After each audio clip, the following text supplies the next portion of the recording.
Hello and welcome. It's time to start handling our errors properly. We have our alert system on the front end, so we need to return our errors from the back end.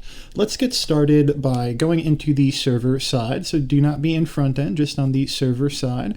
And in there, we'll make a new folder, and the folder will be called utils. Inside of utils, let's just start with one file called error handler.js. So we're going to have a custom error handler, but we want everything from the error class. So we'll make a new class called error handler. It's going to extend. So extends error, which already is a class, and then we can go to its constructor. Now in the constructor, we're going to pass in the status code and the message. Call super, and after super we're going to make some changes. This dot status code will equal the status code passed in, and this dot message will equal the message passed in. And if you're not comfortable with class components, please check out on my channel. I have a JavaScript toolkit. It's a playlist, and in there is a class component video there. So check that out and you'll understand what's happening right here. So I'm going to make a second const here. It's going to be called send error. So this will do the sending of it. It takes in the error and the response because it needs to do the responding part. We will let status code and message come from the error it receives. And it's going to receive an error from our error handler almost every time, and I sure hope it's pretty much every time. And now we're going to let a falsy value. We'll call it updated ERR for error, and it'll just be an empty string which evaluates to false. Now we're going to switch according to the error.name, so err.name, and then we'll have certain cases. And the cases will be pretty easy to figure out. If we have something called Mongo error, that will be a database error, and we could take a look at what to do with that. So that'll be our first case. We'll have a break after it, and there's going to be just one more case for right now. So the second case will be a validation error. Validation error, like so. And that is what we did with the validator in our schemas user when we're doing these validations. That's where our validation errors will come from. And the cool thing about those errors is they already have a message attached. So we'll say updated error is now going to equal an object, which will be a truthy value. Now the code will be, let's do 400 for bad request. And the MSG will be err.message, so the message that came from the validator there. Now after we're done with this one, we need to throw in another break. And then finally default. And here you could just go ahead and return if you want to, just break again. I do have a habit, just for me, I like to put updated error equals a falsy value again right there. That's just a habit of mine from working with Redux. So often you'd return basically no changes, return state. So I do that out of habit, but this basically means the same thing. If it wasn't a switch case that brought it to the Mongo error or the validation error, we won't have an updated error. So we will just wind up with this first error anyway. Meaning a falsy value, meaning we should handle that. Now with the Mongo error, there are quite a few Mongo errors, so I do want to do kind of like its own error handler, but for right now, let's just do this, and we'll just write server error for right now. So after this whole switch statement here, we're either going to have an updated error or a falsy value of empty string where an updated error would be. So let's just write if updated error, and then what we'd want to do. The status code is going to equal updated error dot code. The message will equal the updated error dot msg for message. Now we need an else here, else if. Now we do need an else if because this is important here. If there's no status code, and this can happen, we can have no status code pretty easy if something happens with a different type of validation that we might do in, let me just bring something up so we could talk about it real quick. Auth controller, that'll work fine.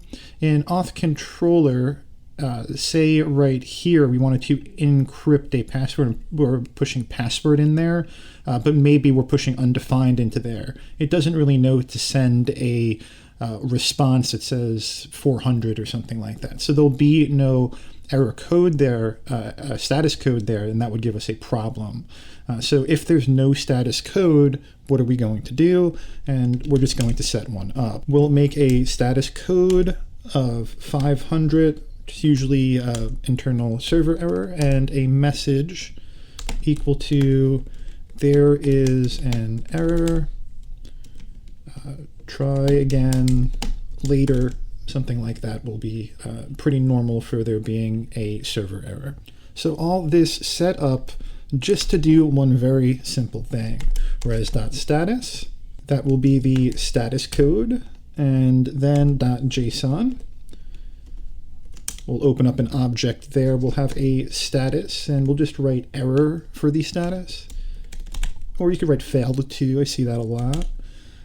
Then we'll pass the status code, and we will pass the message. And now we are getting the error basically from our error handler. We want to catch it inside of send error. We want to examine that error, see if its name is Mongo error or its name is validation error. If it is, we're going to use the updated error to send something to our front end. And if not, we're just going to use this here. If there's no status code, we use the status code in message. Otherwise, we're just going to take the status code and message that was typed into here, status code and message, and pass it back to the front end. And as we do this a few times, it will become very clear. I know right now it's just we typed a lot, so it looks like quite a bit of code. Let's export these two pieces and put them to work. Module.exports, and that will equal an object with the error handler as well as send error. The first thing we need to do is put send error inside of our server here. So let's bring it in first. So const send error, actually we need to pull it out, destructure it. Send error will equal require, and inside of there we're going to utils and then error handler, and that's where we're getting that send error that we just made. So I'll grab that, and this is going to be the last thing before we make our connections. So after the routes, that's where the error handler will come in here. So the same type of situation happens with app.use, but we're actually going to pass those request and response values. It'll go like this, app.use. Inside of there, you'll have the error first, and then the request, response, and next. And we could go ahead and just point that to send error with the ERR and the response. So that's how we're getting the error and response into our error handler that goes ahead and winds up here, error and response. And now there is something wrong. It is that there needs to be another parentheses here and to wrap everything in it. There we go. Now it should be working, right? I'm going to quickly build out my dependencies here, and I know I need to go to CD to the front end to build out my yarn dependencies there as well.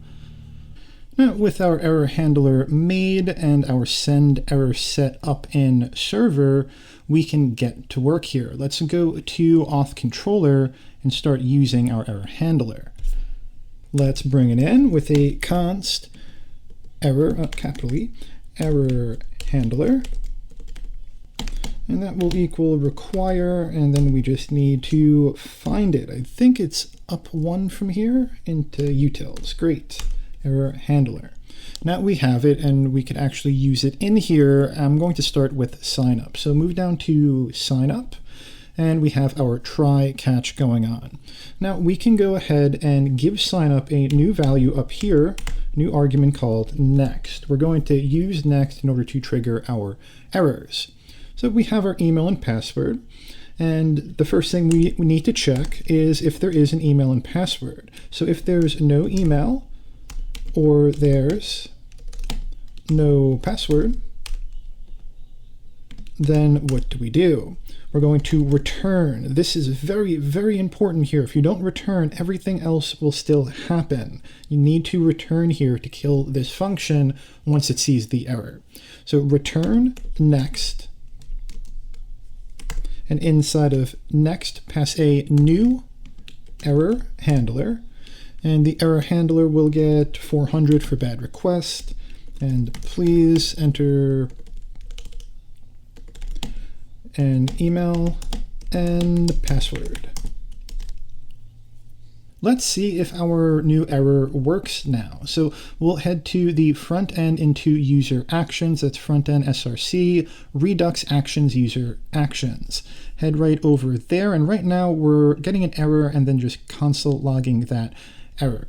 So error responses work like this. So we'll have a console.log, and inside of this error.response, and then it works normal, .data.message.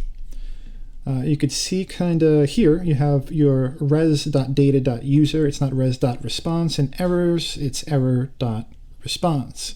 So we have that set up now. We can see what comes back from the back end. Let's head into our app, go to login, and give this a go for sign up, because that's where the failure will be. I will use an email, just because I know that if I don't have an email in here, if nothing's in here, the HTML will tell me that it won't send it. But the password I'm going to leave blank and let my back end deal with the issue. Here we are. Please enter an email and password. That's exactly what we wrote right here. Please enter an email and password. Let's do one more of these. I'm just going to copy it down for right now. Now I want to say if the password is less than 8 characters. So if password.length is less than 8, we'll have a new error handler. You could do 404, 401 would work here too. And then we'll just write password must be at least 8 characters. Okay, we could send that back to the front end. These error codes, I mean, just look them up on Wikipedia or something if you're ever wondering which one should I send. I like just defaulting to 400 a lot because that just means bad request. Just like 200 just means okay. You can kind of use those whenever, but if you want to be more specific, and you should, just go ahead and look them up and see which one matches what you're trying to say, and make sure your message makes sense as well. So now let's send in a request to sign up with an email and a password, but the password will be less than 8 characters long. Make sure that our error controller is still working. It's going to be pass WOR. We'll sign up with that. Okay, passwords must be at least 8 characters long. In the last video, we made a really cool alert system, and right now we're reading everything in the console over here. We don't want to do that. Let's read it through the alert system. So we're going to go to user actions again, and we're going to import an action into this action creator here. So we're going to import, and it'll be from and /alert actions. I think it's called set alert. Yes, it is. Now we have set alert, so we could go ahead and use our error response to make an alert on the page. So we need dispatch. We're getting dispatch right here. We don't need to use dispatch like we've done before. We have dispatch. We will pass in set alert, and then we will pass in the arguments to set alert, which is the error message. So error.response.data.message. Perfect. And let's get rid of you and just see it on the screen. Let's see if that's working. This doesn't matter. Okay, we will, what did I do that in? Sign up, right? Yes. Okay, we will try to sign up with no password. And then no password at all, and submit that. Please enter an email or password. Here's a short password. Submit that. Password must be 8 characters long. Now we have that all working. There's one more thing I want to do in the auth controller before we could say sign up looks pretty much finished, is I want to go down to the catch. And the catch just says console log error occurred. And we don't want to do that. What we want to do is catch the error, and then inside of next, pass the error, so that the error will be passed on to the middleware till it hits our error handling middleware that we called send error right here. So this is where send error picks everything up. It goes through all of this. It makes this const app. It enables trust proxy. It has all of our cores set. It parses the body. It sends it to our auth routes. And if there's an error, it's going to get passed to next, which will hit our send error here. And we get to use our error handler. Let's keep this going for login. So back to the auth controller, and let's work on login here. Login will have a very similar type of situation going on here. So what we want is we're going to have an email and a password put in, and we can check for either one of them if you'd like to now, but I don't think that will cause a problem for the find one. If it can't find, undefined user, I think we could check it right here. And you could check for this, make sure that this does work this way as you come up with errors that you want to handle. So I'm going to say if there's no user here. So if we looked for a user here and we couldn't find it, what we want to do is go ahead and return new. Make sure we say next here. So I almost skipped it. Return, and then we want to say next. Inside of there will be your new error handler, and we'll pass in 400. And here, I think it's kind of important that we don't tell them that, the user doesn't exist or the password is wrong, because you're telling people basically that this person does have an account and that is the proper email. Just go after the password.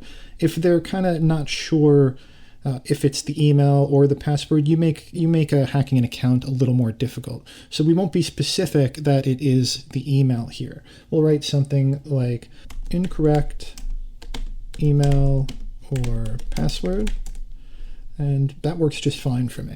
So if we hit this, we're going to say incorrect email or password, which we actually do know it's the email. So we're doing a little white lie here so that we can protect the app a little better. Now, this same thing needs to happen in compare here. We do a nice ternary, but we don't want to be doing the ternary here. I just want to say the same thing that happened here, basically. So if they do this password compare and it's the wrong password, I want to write back incorrect email or password again to make the site a little more secure. So we want to say if no compared, because compared is a falsy value. It'll come back true if the passwords match, false if they don't. So if it comes back false, we'll say incorrect email or password. Otherwise, we have the true version, which is just everything in this ternary that is the original question in it. So we'll do the send token at that point. And just remember, we really should be doing returns all the time before our next. We could probably get away with it here because we're already in our catch, but you know what? I'll put it everywhere. We'll do a return there and a return next ERR. So now we have the return everywhere. Return stops the function. That's why I'm really, I think it's very important that we go over that, and I keep on mentioning it. If you miss one of these returns, it's going to cause problems that will very, very much confuse you, because the function will still go. So if you're doing things and you say, oh, well, headers were set twice or something like that, you should look for a return before your next, before one of your errors. So let's fail some logins. I'll save this up. What we need to do to fail a login is enter an email that doesn't exist, and we'll get incorrect email or password. Let's do that first. login and an email that doesn't exist. Not real. Email.com. And the password we'll enter, we'll make it a full 8-letter password. Submit that. And we have an error. Okay, request failed, status code 400. That all makes sense. We're not getting the message. I would imagine it's a problem here. Yes, okay. Let's dispatch the alert with the error.response, that data.message here. Paste that in, save it up, and I'll do that one more time. Okay, so fake@fake.com. And then we'll have the password. And let's see if that works. Incorrect email or password. Okay, let's make a user. It'll be, let's do real@real.com and give that person a password and sign them in. Okay, that worked. There is a person now in the database with that password. Let's go ahead and try logging in. That worked too. We got the user back there. Let's get the password wrong by adding a letter after it. Incorrect email or password. And we did not get a user back. That's perfect. That's working great. Let's take a quick look on how to work in the front end with our alerts and kind of a little bit of error handling before it hits the back end. So here's how it would work. We'll go into SRC components, auth, and then authenticate. Inside of authenticate, we will find the function for here, submit. Our submit function, we'll first prevent the default. We will say if password.length is less than 8, so less than 8 characters there, has to be at least 8. We can go ahead and use our, let's bring it in first. Can't be there.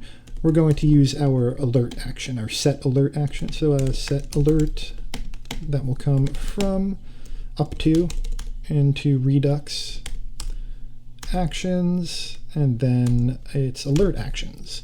Now we have a set alert. And remember, we want the function to end right here. So return dispatch set alert, and then pass in, let's do something different than on the back end. Passwords must be 8 characters or more, just so that we know it's coming from the front end here. Okay, so if the password.length has an issue, whether it is login or it is sign up, it won't be sent to the back end. Okay, so now we'll do a sign up. We'll try to sign someone new up. we@we.com and password, that's 7 letters. Let's see what happens. Passwords must be 8 characters or more. That's what we wrote right here. So we can trigger errors without ever hitting our database. That never hit the back end. So if we don't want our database to be inundated with things like this, where people aren't doing the right input format, we can do it right here. Of course, people can get around this and give you different inputs to your API.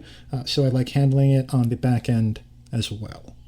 Let me show you something that's been bugging me about this app for about a week now, and I've been trying to find the right time to talk about it, and I'm just adding it to this video now. So right on top, this is scrollable, and you know why it's scrollable. The logo is always a little bit bigger than, just the logo is. So instead of leaving it scrollable, let's do some quick work and fix it up, okay? We will head into we're in front end already here. So you might have to cd into the front end and then write yarn run scss. Okay, I know mine is working. I'll go into the SCSS and then it is header.scss, and the header itself needs one fix. So right here, overflow hidden. Let's see if that fixed it up. That's it. Okay, now our header is working great. Yeah, it's just one quick line of code. It's been bothering me for a while. Thanks for doing that with me. Great job on this one. I'll see you on the next one, and keep coding.